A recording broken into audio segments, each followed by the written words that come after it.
Hello, good morning mga kababayan. Nandito ako sa bahay ni Tita PB Love. Very busy ang mga Cuadros Marias.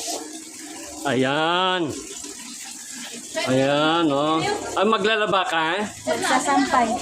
Ay, magsasampay. Tapos na kayong maglaba? Ayan, oh. Ang dami nilang lab. Wow, kumaring Irene, naglaba ka ba? Yes po, mother. Mga ano to, yung puti na palaki sa taas. Ayan, o si Badiday. Dami. Busy sa ang dami nilang laban, no? Sa inyo lahat yan? Opo, mother. Ay, isa. Ayan, ang galing magkusot ni Marjorie. Pwede na siyang maging labandera. Yun. Akala ko, Tapos na kami sa loob. ay, tapos na kayo naglinis sa loob. Ay. Sa aming tapos na rin. Sa amin, hindi pa namin natapos sa amin. Ay, hindi pa natapos. Tulungan namin lang sa amin. Oo, yan. Ang agad tapos ang babait, ang sisipag ng mga Cuadros Marias. Oo.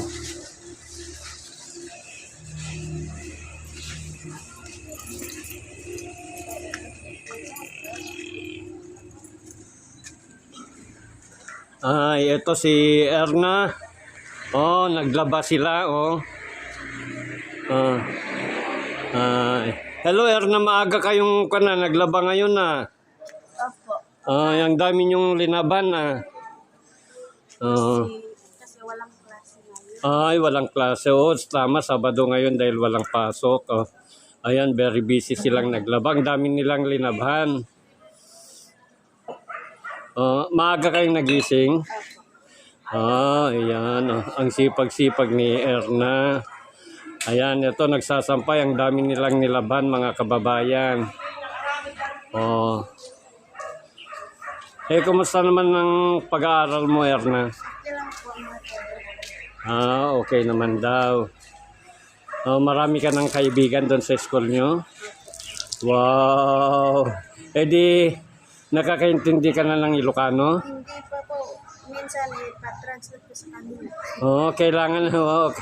Kailangan pag kausapin ka tapos itatanong mo kung ano yun, anong ibig sabihin ng ganon, para madali kang matuto, di ba? Tapos sabi ng classmate ko na, sige ate, sabihin mo tapos i-translate ko ng Ilocano. Yun. Dapat magpatulong ka parang kung nag-uusap sila, naiintindihan mo, di ba? Madali lang maintindihan. Kagaya din yung sa inyo kagaya namin, hindi namin alam yung salita nyo. Mahirap din sa inyo. Mahirap din sa inyo parehas tayong mahirap sa inyo, nahihirapan kayong mag-Ilocano. Kami naman, nahihirapan magsalita ng Bisaya. Opo. Ano yung salita nyo?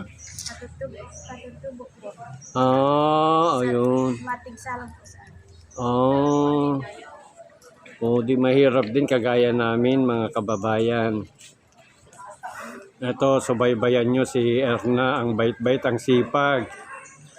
Mula nung dumating siya dito, laging naglilinis, naglalaba, naghuhugas ng pinggan.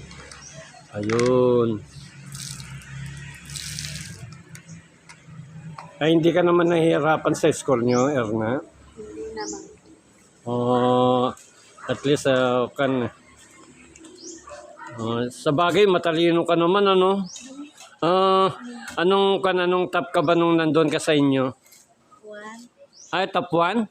Ay, wow, ang galing pala. Top 1 pala sa Bukid lang yun. Bukid lang yun.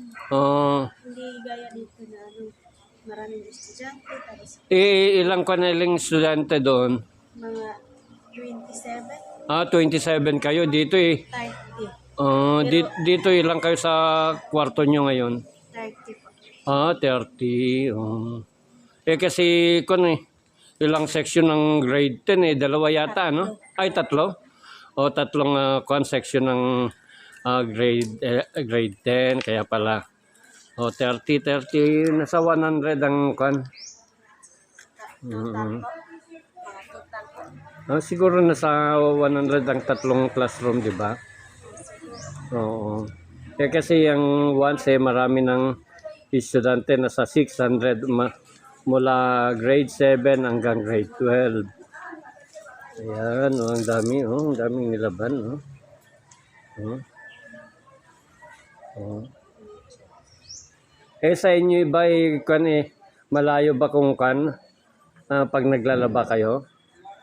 Malapit lang. Doon Ah? sa aming lugar, merong tubig. Ay, may tubig. Ano sa lugar niyo? Um, Doon sa lugar. di ano yung tubig nyo yung kumbaga parang dito sa amin? Ay, oo. Malakas ang tubig doon sa amin. Oh, Masayang-sayang lang. oo. Dito din malakas din halimbawa pag nasakupan ka. Yung tubig na maiinom. Naiinom yon? Oo. Di malinis pala yun kagaya din dito sa amin Sa amin kasi solar. Dito, bibili yung tubig na doon. Dito is parang bibili yung tubig. Bibili yung Binibili yung mineral yung iniinom. Pwede namang inumin dito kaso nga lang kasi dito nasanay na kami sa mineral. Kaya bumibili kami ng inom. Sige, Erna, magpaalam ka na. Bye-bye. Pakisuportahan. Thank you po. Pakisupport po sa vlog ni Mother Ethel Vlog. Sana Okay. hindi kayo magsawang mag-support sa kanya. At maraming salamat sa panonood. Okay, maraming salamat din.